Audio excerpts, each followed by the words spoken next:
শুভ সকাল সবাইকে। আমি মমিতা। আমার শর্ট ভিডিওতে আপনাদের সবাইকে জানাই স্বাগত। সকালবেলা হাঁটতে গেছিলাম, তার সেই পথেই মার্কেট ঢুকে ডেলি মার্কেট ঢুকে কিছু সবজি নিয়ে এসেছি। বাবারই সবজির যে দাম, এত সকালে গেছি যে বসেইনি ঠিক করে, কিন্তু আমাকে তো নিয়ে আসতে হবে, তাড়াতাড়ি আসতে হবে, বাড়ি ফিরতে হবে, আমার ঘরের কাজ আছে।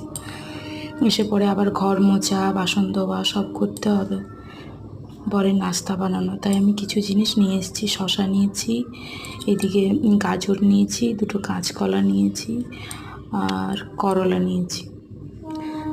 গাজর আর শসাটা আমাদের স্যালাড হয়, কলাটা ভর্তা করে খাই, তারপরে করলাটাও ভর্তা করি। হ্যাঁ, এগুলো চাই মানে ডেলির সবজিতে। আর একটু সকালবেলা হাঁটাহাঁটি না করলে হয় না।